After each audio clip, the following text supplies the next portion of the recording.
Artists never retire. Yes, sir.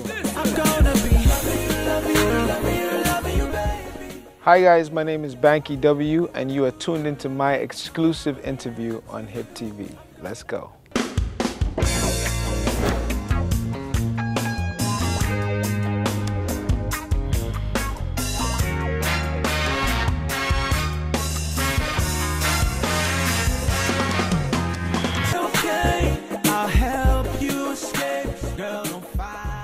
Why I disappeared for a while, I would say that, at least disappeared musically speaking for a while, I would say, first of all, I heard once that artists never retire.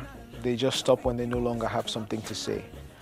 And so for me, even though I didn't kind of retire in the way that people felt that I was, I kind of took some time out to just live, right? To get married, to now have a baby who's the most beautiful baby in the world, to chase some other things, to build businesses, EME as an agency, which I built with Tunde Demuren, Suya Bistro with Alamidu Majek Kodomi, politics, just kind of chasing, following my heart really in those facets of life and business. And I needed the time to live those experiences to then have more stories to tell and to have more songs to sing about. And we are back now and we have a lot to say, and so I'm excited because the Bank Statements EP is coming soon and there's a lot on that project that I think people would hopefully respond to hearing.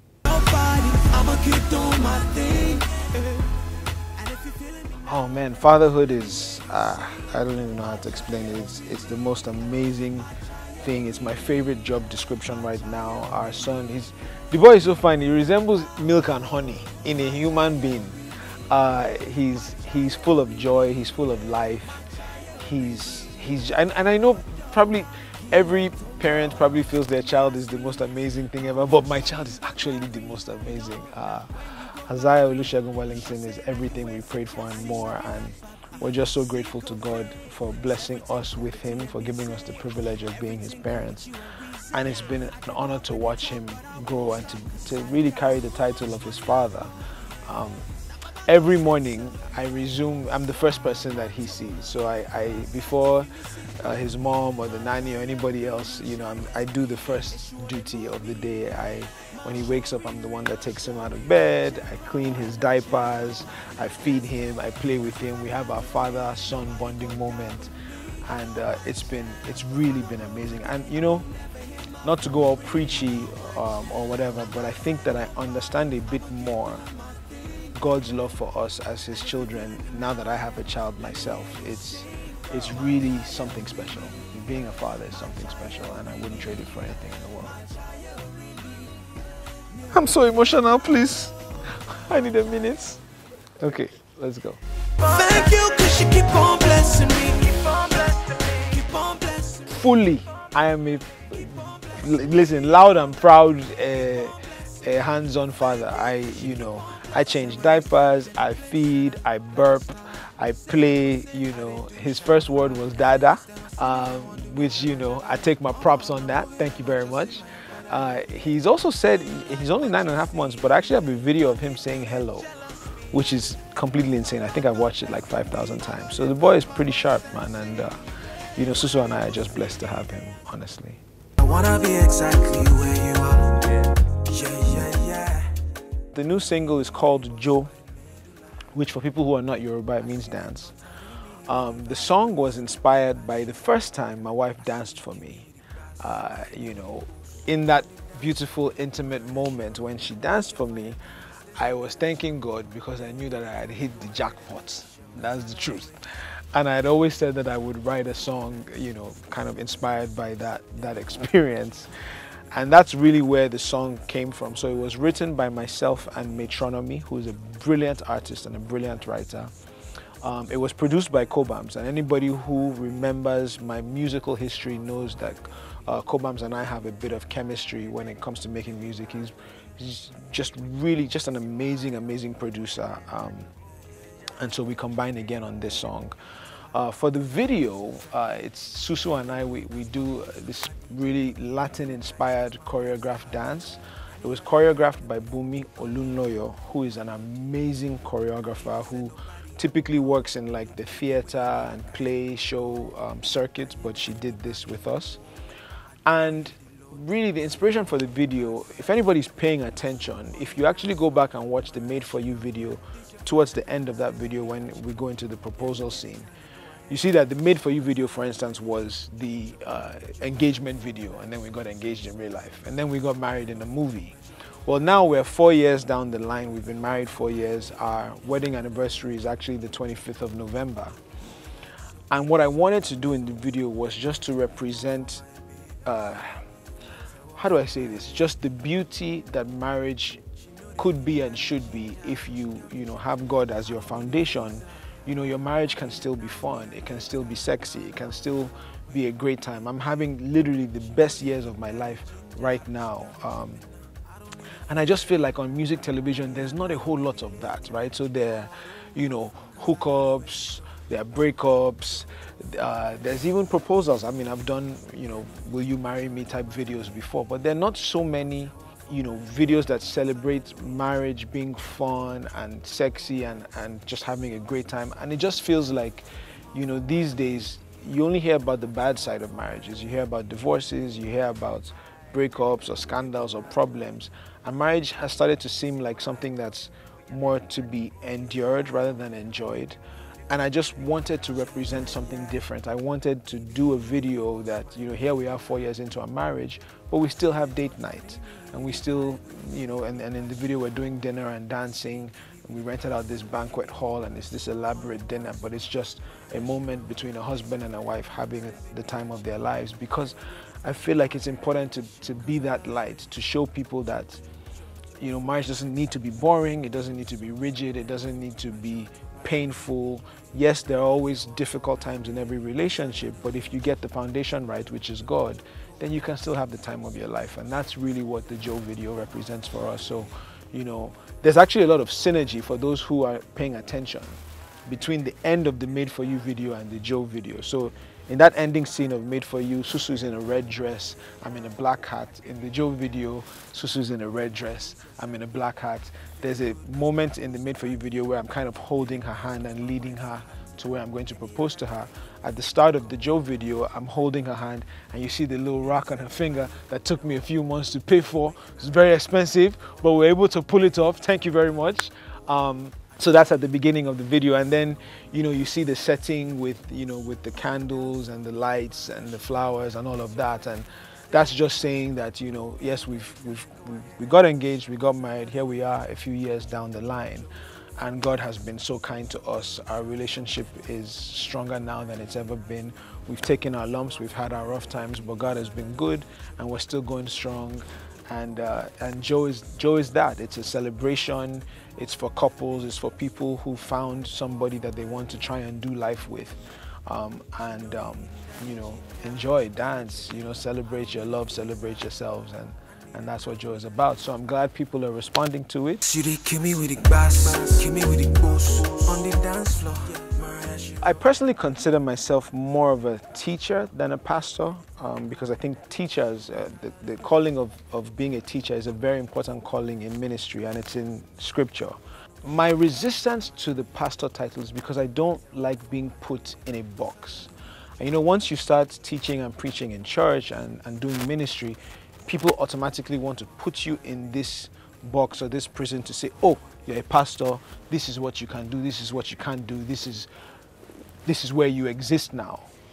And for me, I think that there is a place, one, there's a place for teachers. Two, there's a place for people who are in the marketplace, who are in society, who are in the world and are relevant in whatever place God has put them, but still have God as a foundation and God as a backbone, and understand that that relationship with God is the most important thing. I prefer to leave titles to whoever is in charge of deciding who gets titles, and just do the work that God has called me to do. And so yes, that includes preaching, yes, that includes teaching, yes, that includes serving in ministry, and that's one of the most important things that I do to me. But with that being said, because I'm doing that doesn't mean that I no longer should sing R&B music or make movies, right? So I'm married to the most beautiful woman on planet Earth, Her name is Adesoa Tomi Wellington. Please say the Wellington.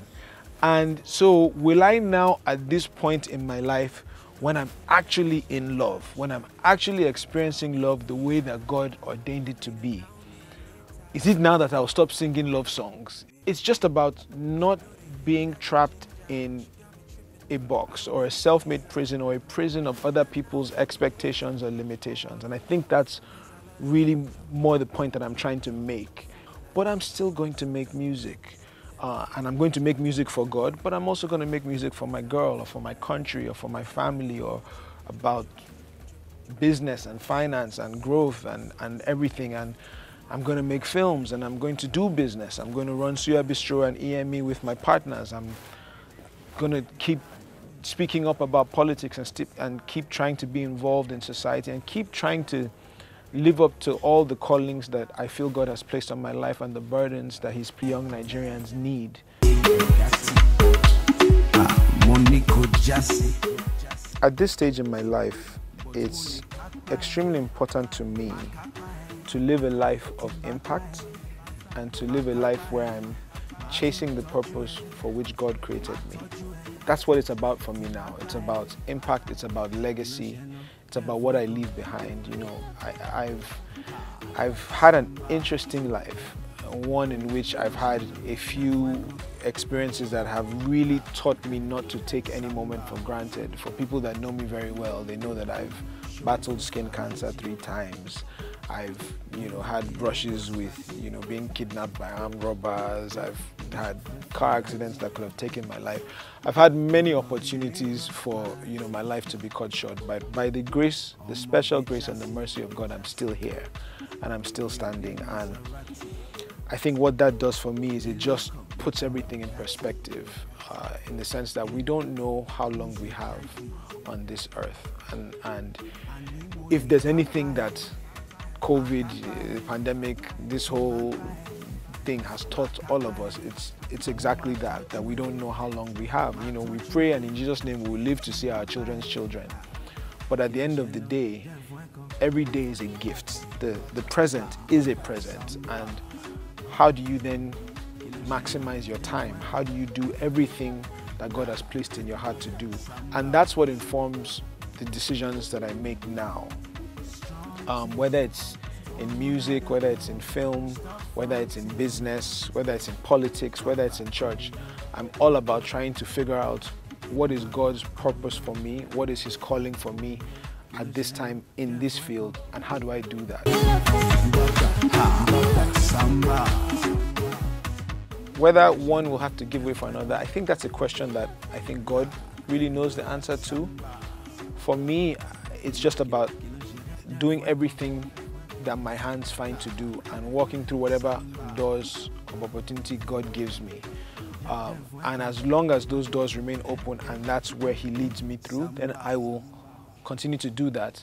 I know that the God that I serve is the one that will order my footsteps. So I'll be okay. And I just know that as long as I continue to try to hear Him and to be obedient to Him, then things will work out the way that they should. So that's what I'm trying to do now, is just chase that.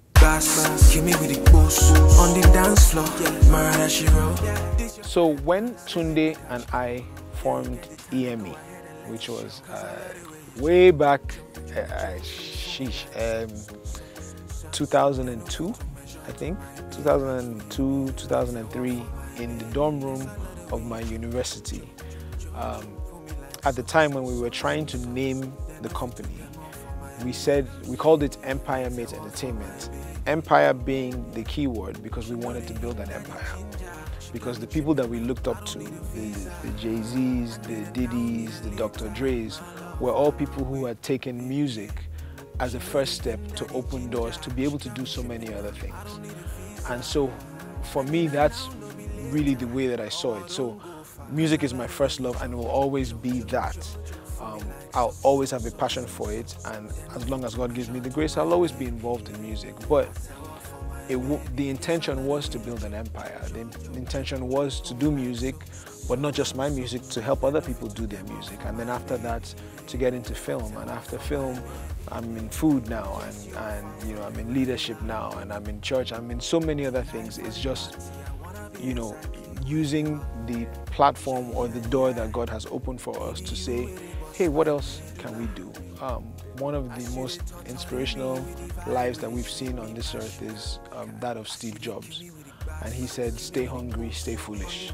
You know, in other words, to me what that meant was, you know, if Steve Jobs can say that, this is the guy who has created just about one of the world's most valuable companies. If he can say, stay hungry, stay foolish, keep trying, keep learning, keep growing, then, you know, I have a responsibility to keep shifting the goalposts, to keep trying to do more, to keep trying to do better, to keep trying to be greater. Yeah.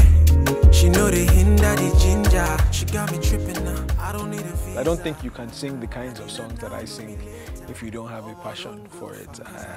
I've always, most of the songs that I've written or co-written have been directly from personal experience, things that I've gone through, or things that I've witnessed and seen that have kind of struck a chord within me. So when I wrote Heaven, Susu's song, it was from conversations that we were having and from how I genuinely felt, you know, and a thought that God kind of planted in my mind about the love that we were experiencing. When I wrote Lagos Party, I was partying in Lagos a lot. I was jumping from club to club, and I was just like, oh, there's nothing like partying in Lagos. Oh wait, ain't no party like the Lagos. And that's where it came from.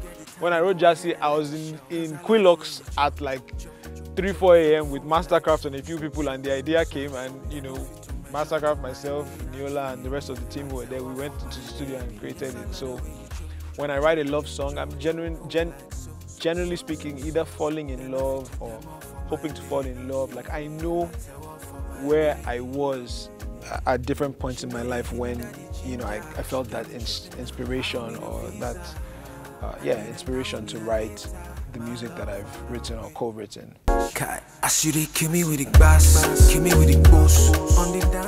I think we'll use the opportunity to address what I think is one of the biggest opponents of our progress as a nation, and that is the spirit of apathy. I think apathy is really the challenge. It's not really about, oh, it's this party versus that party, because at the end of the day, a lot of these parties are the same. They're just vehicles, and people just use them to get into office. The challenge that we have is one of apathy. It's one where we kind of get fooled into thinking, you know, our votes don't count or whatever. If votes didn't count, politicians wouldn't spend billions to get people to vote for them. They do count, but what you don't realize is, one, they try to give you this apathy to make you think that things doesn't matter, so you sit out the process. And then the people who do show up for the process of registering to vote and actually voting come election day are people who, you know, a lot of the times and in a lot of the areas in our country there's so much lack, there's so much need that poverty is now being weaponized and our politics becomes transactional. And so, you know, politicians can go out and use buying of, you know, food or, you know, giving people, you know, stipends or whatever to control certain segments of the vote so that those votes will be casted towards them. People complain about rigging in Nigeria a lot, but what people don't realize is that the easiest way to guarantee that rigging will be successful is for people not to show up. And that's the trick that we've been falling for as young people over and over and over again. And so if I could leave one word, I'd say, let's get involved. It's time. It's time, my young people, it's time. It's time. Get out there. The very first thing that all of us must do is get ourselves and everybody around us to register to vote and have your PVC ready. The challenge with this